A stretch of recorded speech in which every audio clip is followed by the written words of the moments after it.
for some help. But I'm going to just talk from my heart tonight. I came in here about 5 years ago, around this time of the year, to volunteer here because I was kind of bored being retired. So I came in to meet the then president and walked into the schoolroom, and the first thing that caught my eye on the windowsill was Raymond Gephardt's store. But more importantly, it was Raymond Gephardt's store as an original painting by Pat Drybread from Elizabethtown, which is just one of my favorite artists of all time. But not only did it bring back memories of childhood to me, of stopping at Raymond's for an ice cream after saving your nickel milk money from elementary school and waiting in line for 5 hours and watching Lizzie so you didn't go down the aisle. It spurned my love of art, which I've had since I was a little kid.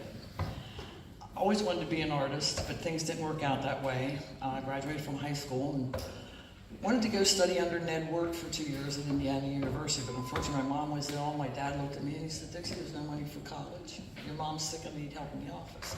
So I spent 40 years in the insurance and financial industry, which was a great career. Other than that, I always kept my love of art and admired the artists in town, and we're so blessed in this community to have a plethora of wealth of artists which are represented on our walls tonight, and we have some of the still present with us artists here who are just wonderful people. Few I've known. I don't want to embarrass Lucy, but my brother did take her to the prom in high school.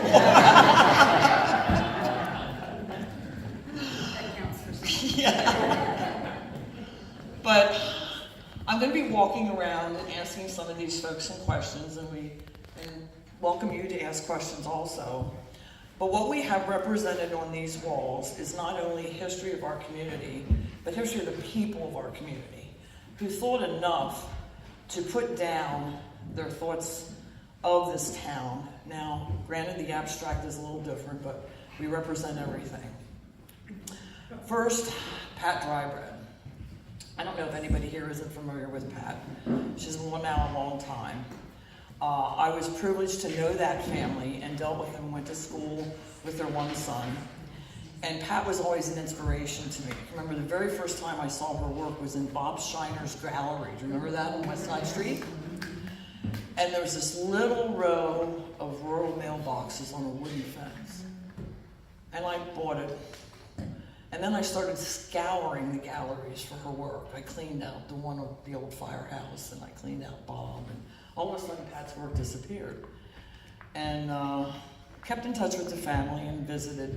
My friend Ginny and I would stop in. They lived across the street, to see Tommy and Larry when Larry was still living, and admire the art hanging on the walls, which those gladiolus back there, Pat did for her son Tom.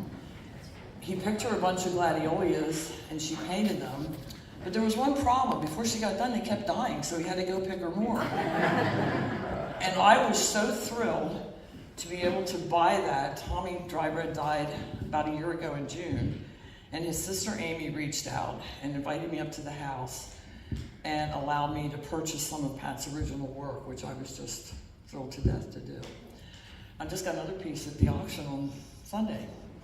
So she has drawn the schoolhouse, I think every building in this community, literally.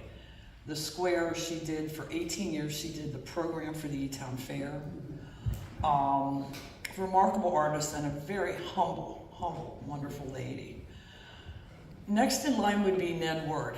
Now Lucy and I have a lot in common with Ned. He was my inspiration in the 7th grade as an art teacher. I thought he was better than sliced bread, you know.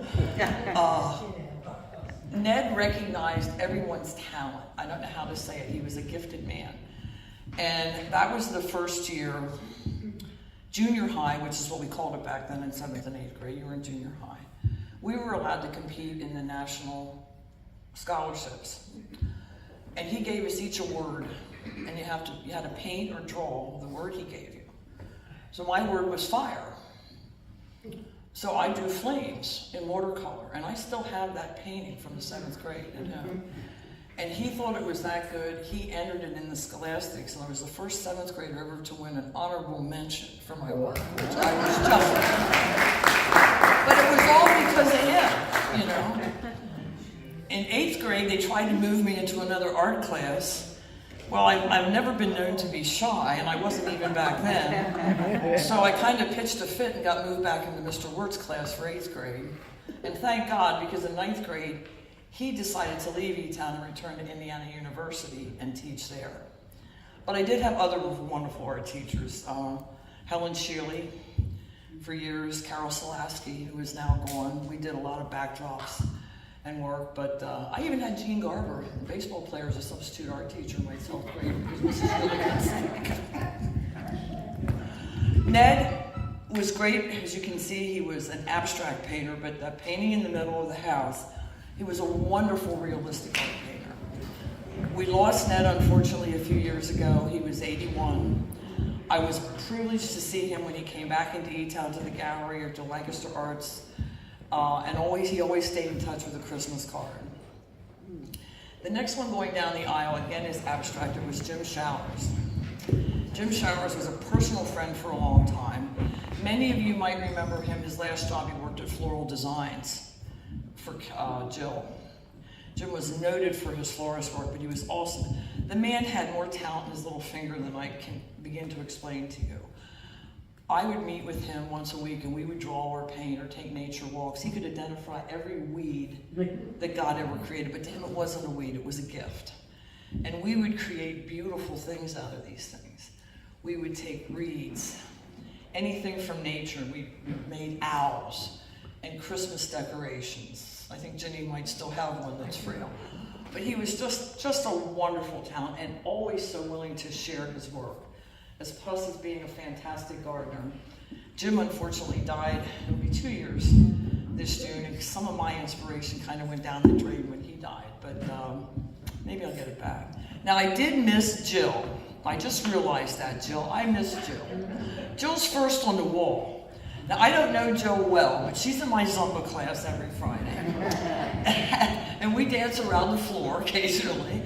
But Jill is a very gifted artist. I first saw her work displayed at the Folklore a few years ago. She does beautiful renditions of just about anything, even people. She drew a girl in our Zumba class that was just, Jean, what was her name? Margia. Janetti. Beautiful picture of this young lady. So Jill, I apologize, I didn't mean to skip over you. The next is Mr. Eshelman, who I am not at all familiar with, but through Bonnie Madeira, Kim English, Eshelman is his daughter, he liked to just draw animals. And was, 2 of his renditions are there. They are about 75 plus years old. And they were in her attic, she didn't really know, and I said, bring them in, you know. I was just delighted to have them. In between on the panels, you'll see I made copies of the fair programs because Nancy Landis and so many other artists did beautiful renditions of local things for our fair programs. Going down the row, we have Marty Brand. Marty we lost a few years ago too, and was a very talented artist. 1978, I took some lessons from Marty in a beautiful little spring house off of Muscle Road in Mountjoy. She was very gifted with flowers, and she was a delightful woman, all in all, but very well known for her flowers, and everyone is free to read their complete bios. Next in line, I have a small ink rendering of Robert Bishop. Didn't know Robert, and it took a lot of searching to find information on him. I found his high school yearbook bio to find out Robert was president here at the Society in 1990. And he did the rendering of the schoolhouse, of course, and the top one would be where Folklore is now, which is Sue Binkle's grandmother's original general store, right, Sue? And then in the middle, of course, everybody knows St. Pete's Church, also very talented. Next on the wall, we have the Greiners. Lucy Greiner Miller, who is sitting back here, and her late brother. The one that I have the note on, when Lucy said, I don't know if people recognize what this is, but that's from Alice in Wonderland. He was a very talented artist and unfortunately left us way too soon. And next to him is Lucy's work, which I think if you look closely, you'll identify where these places are. Lucy is sitting here tonight too. The last section on that wall was a gift from heaven to me. Bill Klein III, from the Klein, the sole heir of the Klein Chocolate Factory, is alive and well, been living in Canada since 2001. He had gifted to me all of the artwork from the Klein Chocolate Factory, which was in a drawer underneath those boot things for about 2 years, because I didn't know what to do with it. So one day I pulled it out and we're spreading it out over the table, and I'm looking through this stuff and I'm just going crazy. And I come across a portfolio that had 7 of these hand-drawn pictures in it that were done in the 50s, according to Bill. I had photographed them and sent them to him for some info. The artist didn't sign this work, which is so unfortunate. So I would have loved to have seen if any of them were still around. They had their own art department, but they also fielded artwork out to various people. And these I thought were just priceless, but they were used for displays of candies in grocery stores and retail stores. So just thrilled to death to have them. We're gonna spin around this way. And we have Michael Weaver here, who I saw Michael, and his sister Betty are depicted on this back wall. Betty won many prizes for the fair for her artwork and her ink blots. And this is Michael's. This is very unique. Michael is 88 years old, and he's a member of the Historical Society, and he taught art. And understand, Michael, you know a little bit about everything. You're a very interesting man. You know a little bit about everything. Back here we have Matt Schwartz, who was our past president of the Historical Society. And Matt's a talented young man, but to me, art is media in many forms. So he entered this in the fair and won a first prize for it, the state of Pennsylvania, all cut out by county of license tags. And if you looked at our little display case, he took a 2x4 piece of wood and made 2 pies that also won first place in the fair.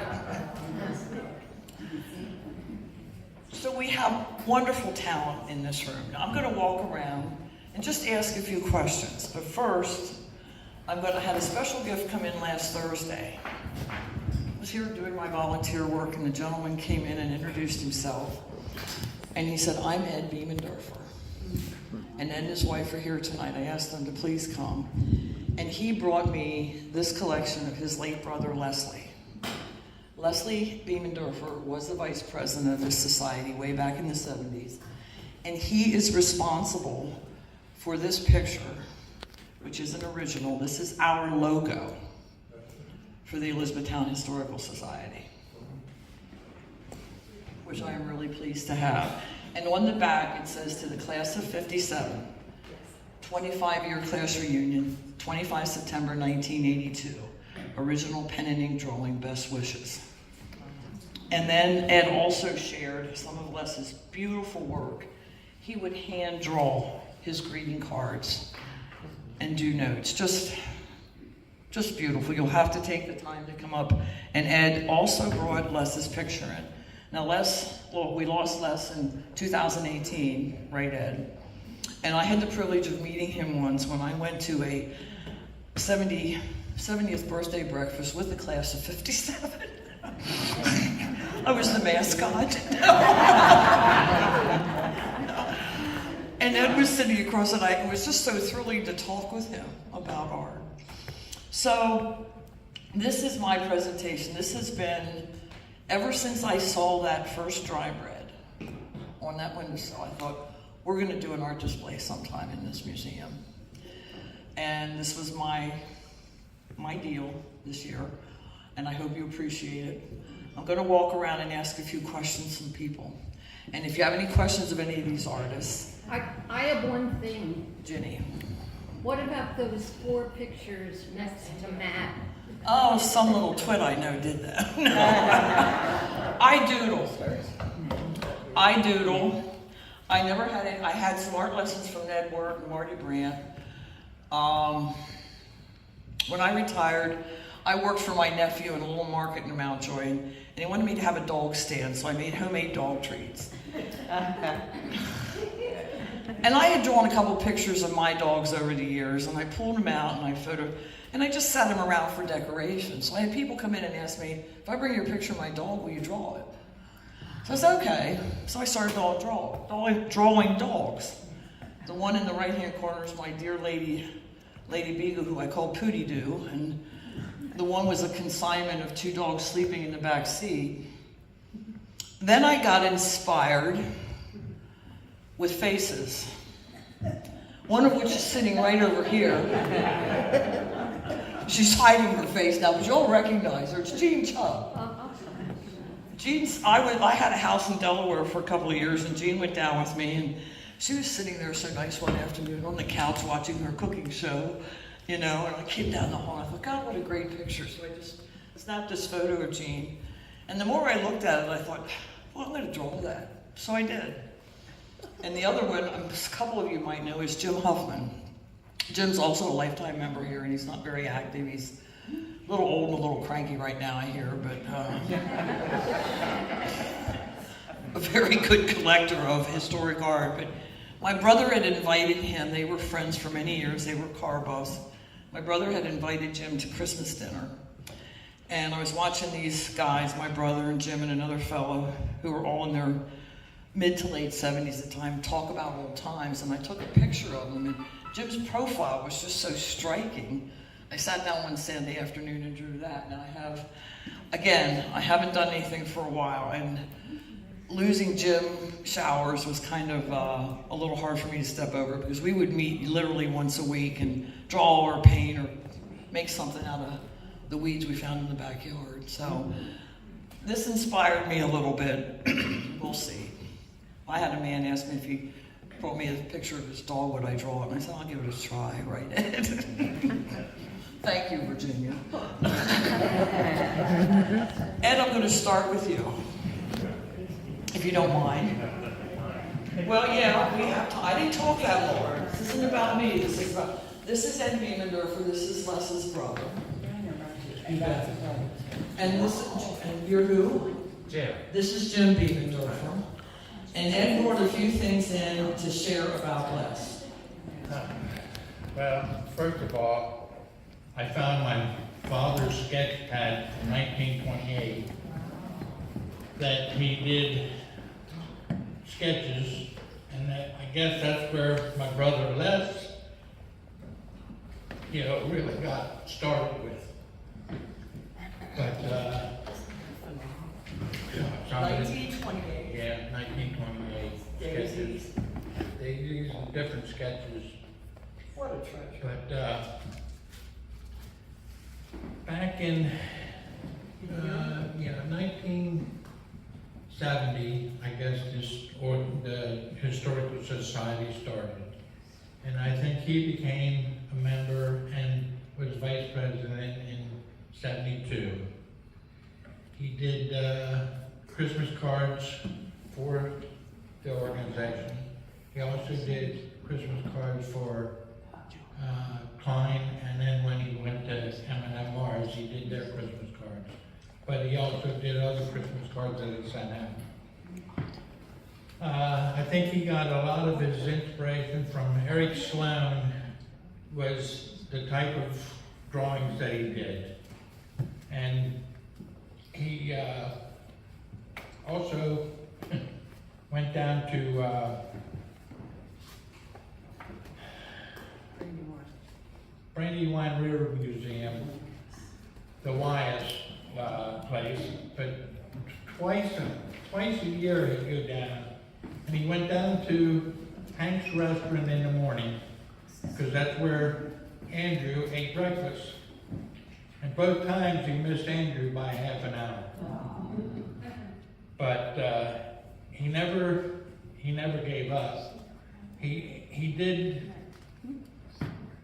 had an art show with Lancaster Hospital, I guess in the mid-70s, close to 80. He had over 50 exhibitions at the Lancaster Hospital. He also, let me think here. He went down to the museum and he really liked Andrew Wyeth.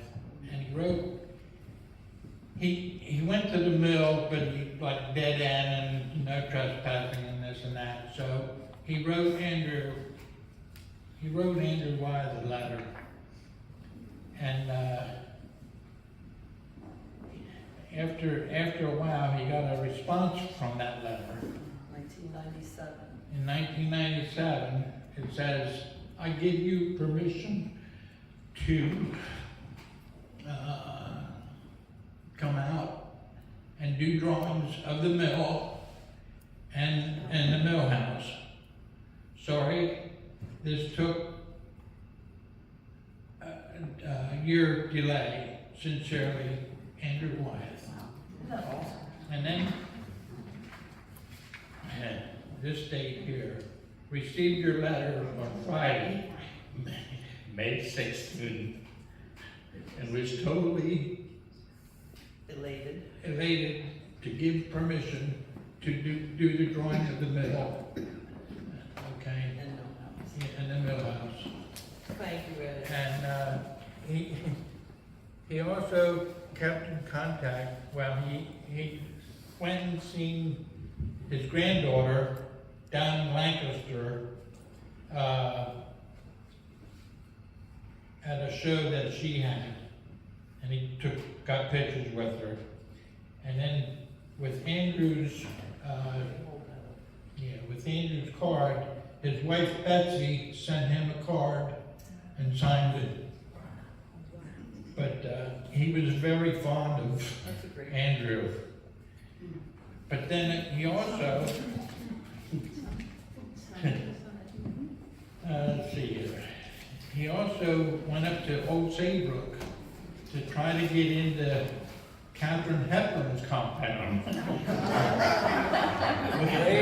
which that didn't happen. But he did local, like the Stone Bridge, the bridge down in Mountjoy, at the Stone Bridge Farm in Mountjoy. He did Donnybrook Presbyterian Church, various covered bridges, Honsor House, and Spring House. And he did the Revolutionary War down at Washington headquarters and the Lafayette quarters down at the Brandywine battlefield. And then he even got a letter from the lady that posed for a model, the nun, Helen somebody, sent him a card, and she was like the model that Andrew helped, that he drew. So he did, he loved the Wyeth, people. But what got me was when he missed out at Hank's breakfast twice, by half an hour. He said, no, Well, he tried. Yeah, he tried. They used to say Wyeth would come up to blood auctions in New Orleans. Yep, and well, he also was at Eton College, or Janie Wyeth was at Eton and Milton Hershey. He gave speeches. So, and I guess an apple didn't fall from the tree because his son is an artist out in Springfield, Missouri, and he's doing quite well. So he's carrying on the tradition. That's wonderful. Thank you so much.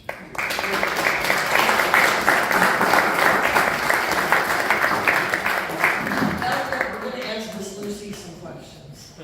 This is Lucy Griner Miller. What's your married name? Griner Hummel. Hummel. Okay. Hummel. Hummel. Sorry. I always remember Susan Griner. What inspired you, Lucy? Specifically, Yeah. and Well, to draw, to paint. You were an art teacher for 40 years. I was an art teacher for 37 years in Middletown, right up the road. And what inspired me, basically, it was what I was good at. I wasn't good at sports, so my area to shine was art, and my family was all artists as well. My brother, my sisters, both of them, and all of my children, I have 4, are all good in art. Does that answer your question? What role did Ned work play in your life? Oh, he was like our idol, Cindy and I. We looked up to him, and he was just so neat because he let you do your thing. He didn't like say, okay, you're never going to do this. He saw what your interests were and drew them out of you. And he taught, I think, at Elizabethtown for 12 years. When- I only had him the last 2. I was a little younger. Yes, we had him for 3 years. And Mrs. Shealy for 1 Mrs. year, Shealy, yes. yeah. Yes. So he was an inspiration as well. His way, was an inspiration. His voice was so pleasant. Yes, it was. I don't know if you can hear me, am I speaking? Yes. No, it's good, it's good. His voice was one of those that you just never, I remember the first time when he had his first display in the gallery. I think it was 2007 or around there. I waited in line for 2 hours, and I could hear his voice, and I couldn't see him because I'm short. And I got up to him and I said, "Mr. Lord, do you remember me?" He goes, "There's something familiar about your voice."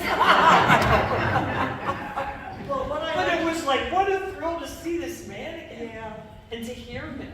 It took you right back to the class. These pictures don't really do him justice. No, no. I heard it once said that if you were a color junkie, you would love Ned's work because his stuff was so colorful, it's just like glowed. Yeah, it did. And then he got into doing the strip canvas where he'd interweave Yeah. them and everything. And some of his, that one, Canyon Ridge, I bought for my husband because he had a cabin out in Yeah. Colorado, and that's what it reminded me of.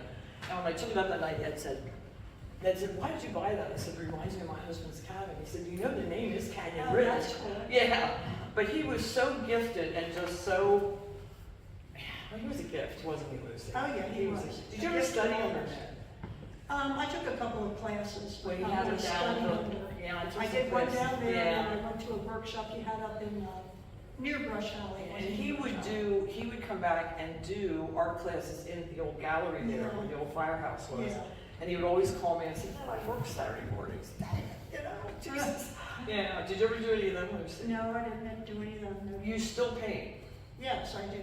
I had a studio when I retired 12 years ago from Middletown. I married Bill and we built a house, and the building of it included a studio to my specification. So when I go upstairs to that studio, I'm like in heaven.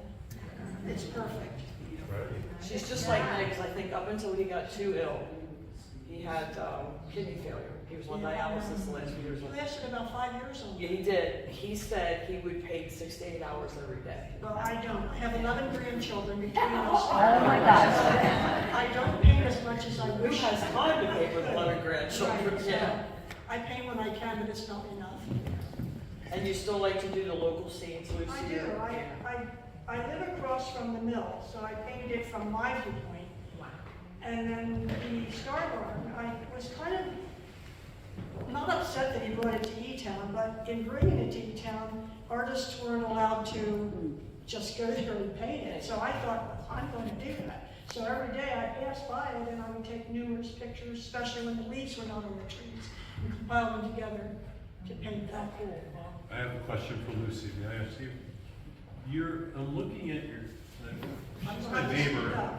She's my neighbor, and I didn't realize this. I looked at your 3 paintings on the wall.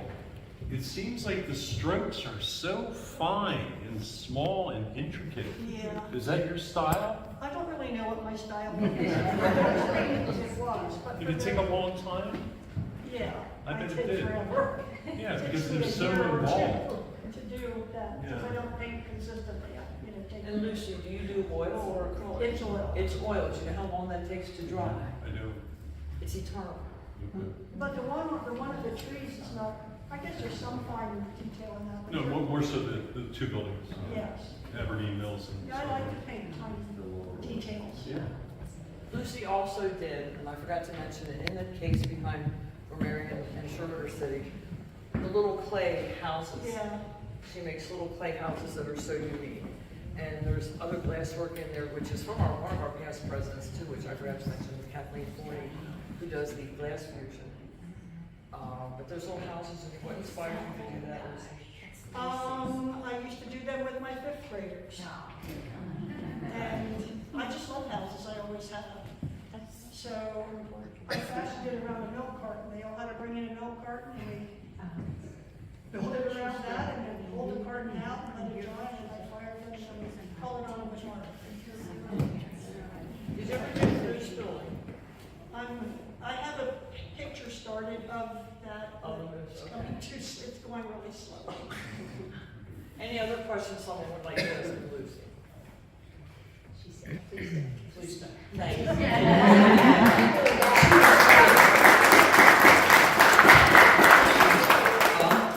Oh, Cindy, okay.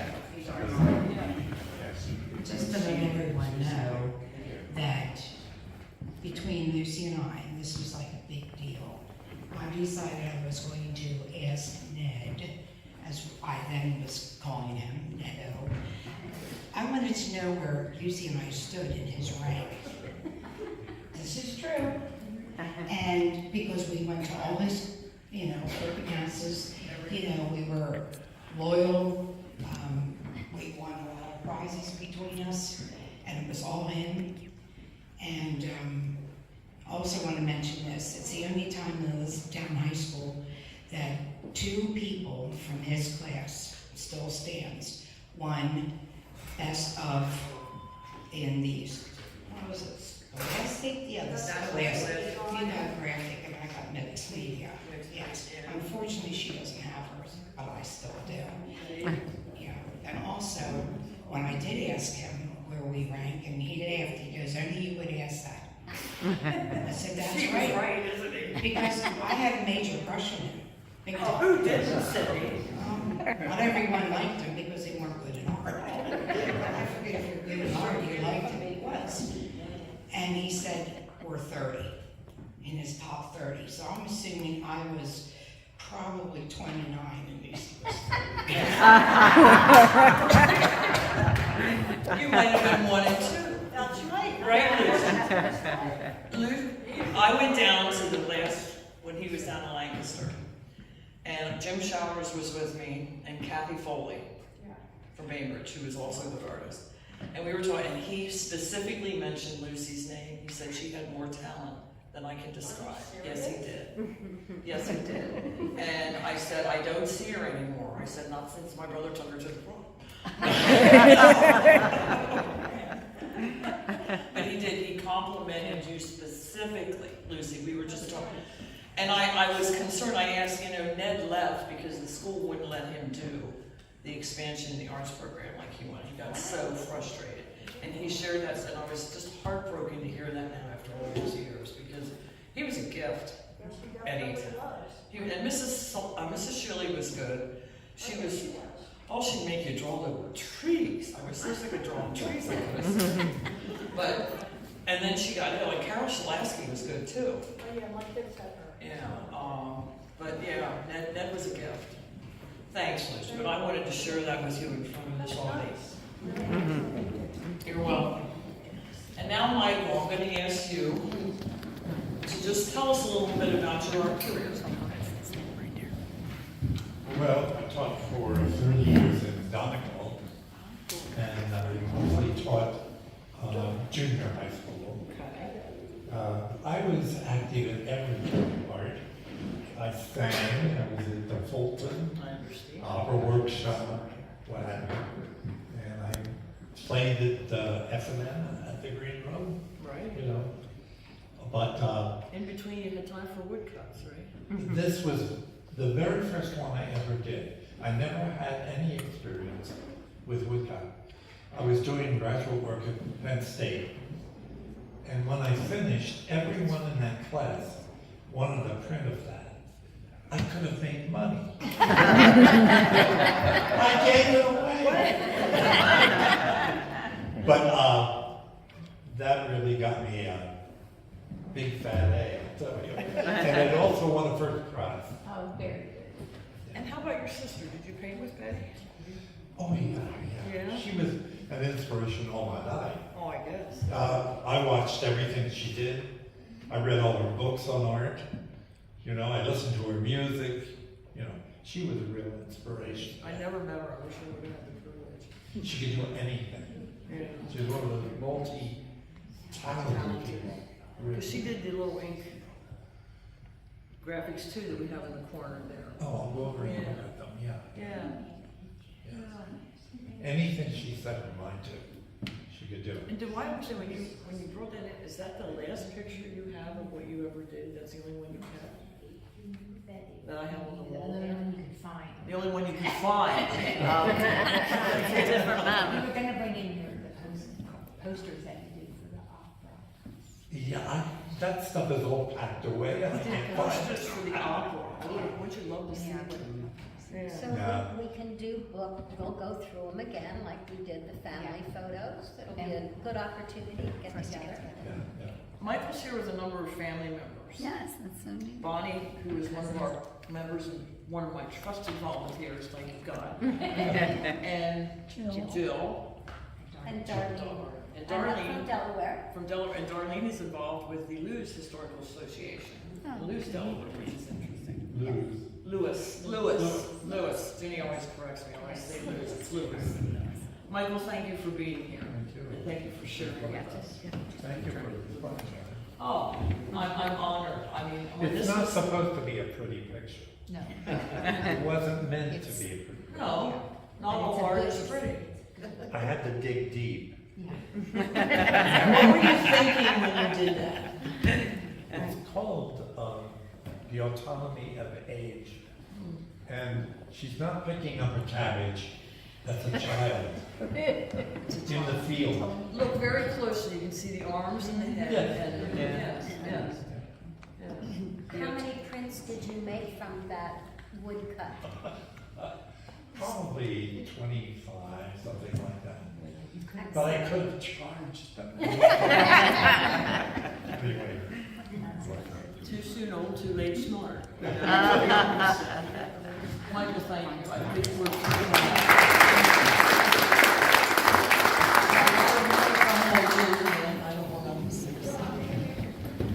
This young lady here is Jill Brinzer. Jill has a beautiful paint. I tend to talk with my hands, and that's not good when you're holding a microphone. On the wall. I don't know Jill well. Her bio is extremely interesting. So, Jill, can you just tell us what inspired you to be an artist? Well, actually, I did. Hold this way. Sure. For 28 years, I did work more like this. I was in graphic design and advertising, and our company closed down in 2018, and tried to look for another job, and kind of started painting by accident. I did go to art school 30 years ago, but of course my concentration was graphic design. Hadn't really done a lot of drawing because at the end of the 8-hour day, the last thing I wanted to do was draw. I was just tired of being creative all day. So our kids were growing up and moving out of the house, and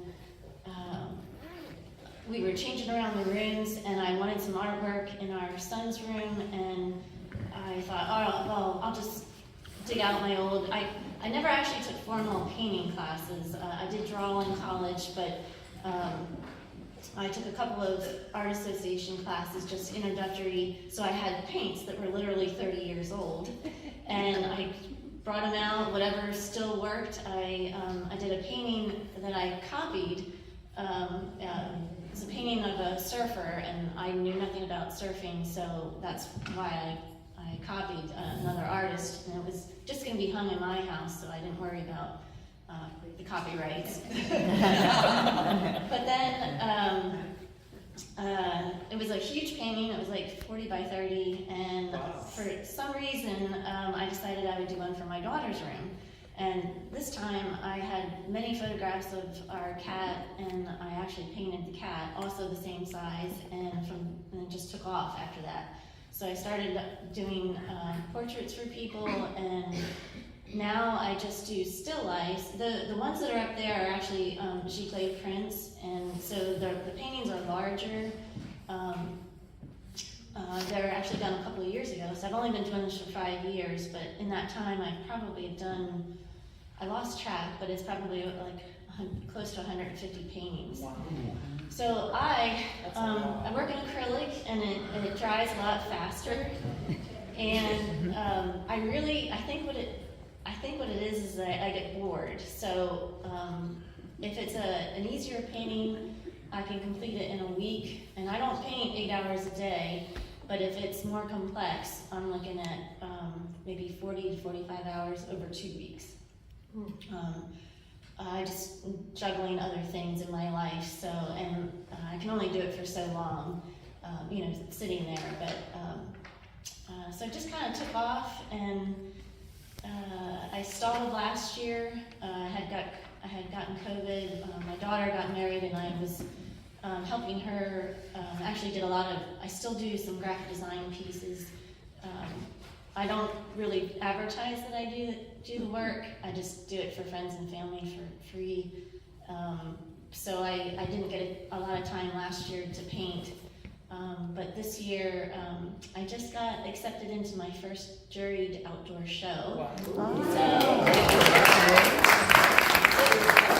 At Linnet's Fine Art Show is last Saturday in July.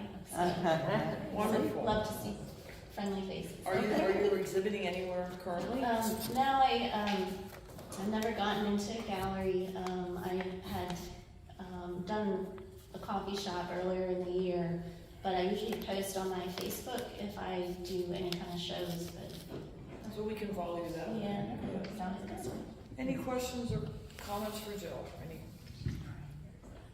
What? She's praying there's not, I know. Yeah. Thank you so much. You can draw our Zumba class. I promised to mention I had as a teacher. One thing that's key, she had Pat Drybread as a teacher. When I was really young. What a privilege. Nice. What a privilege.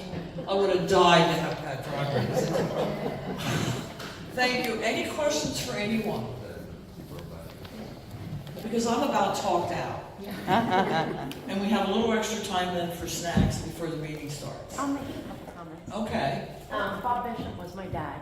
Oh, here, yes. I knew you were coming. I knew you were coming. Well, my sister Here. was Chris, she's in England. Okay.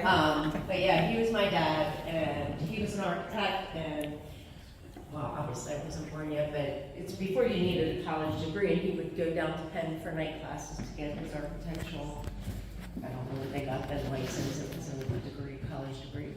But he drew all these of town, I think right around the time he was president, and that blanket is also his drawings. Now we know. Now we know. Yeah. We wanted to know where that came from. Yeah, Those are I all forget Bob's. they did Okay. something, I can't remember, because, I was It's like the only 20, I three could care that less. I've uncovered in here, and that was from Rooting, Ray Rooter. Okay, And they had a lot of prints made of them, and I immediately recognized the church, and of course the schoolhouse, and then I found the one of the old general store, but I couldn't find any background on Mr. Bishop. lifelong resident of I Beacon. tapped a local icon, Mr. Hank, and he did share a few details.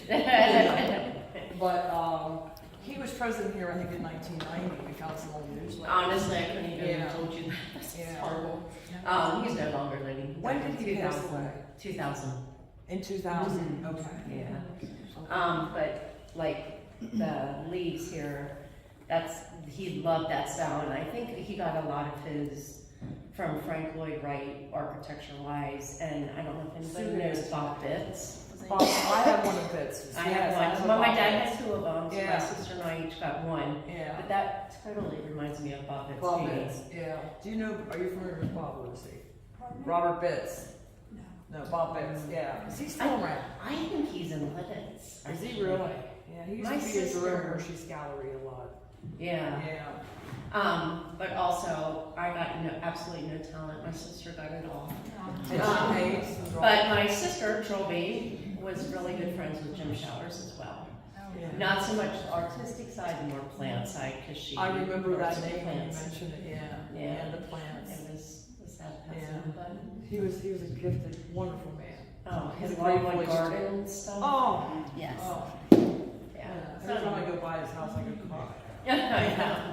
Thank you so much for being here. Yeah. I have a question. Yes. Was his father the famous photographer? No, No, it was a different- relative, A but relative? Okay. it was. I always thought it was his son. No, I think my dad's dad and, Simon Bishop. Simon. Simon they were was cousins. Lear's dad. Simon Yeah. was yeah, So your grandpa and Simon I think we're brothers. were brothers. Cousins, Okay. I'm sorry. Okay. I don't remember. There's a connection. I'm mid-50s, okay, give me a break. No. Don't even go there. You're mid-50s. She's mid-50s. Get a load of that. Yeah. We feel for you. It's just, yeah, it does it. I knew your dad back in the 60s, and he was married to Sally Saylor, Phil Saylor, the pastor from the church at that time. Yep. And he was on a board with me who were struggling to get a community center in town. And there is a sketch somewhere. He had a community center in the town park, located between where the Fun Fort was and where the playground is on that side of the Okay, creek. If that'd be you're familiar with interesting the to park, see. there used to be a pavilion in there. It had Mike's initials in the pavilion. Yeah, so he did that original. I really- And that would be Yeah. interesting to have. because Yeah, that was a window. dream, and we just couldn't come up with I'm the sure money. I have it somewhere. Can you do a little rooting or I'll come down and help? Oh, I'm so it couldn't go around. Yeah, that's wonderful. I remember, is that pavilion no longer there? In the park, is that pavilion no longer there? No, they tore the pavilion down. Oh, my God, okay. Had your initials in too. Probably did. Next to yours.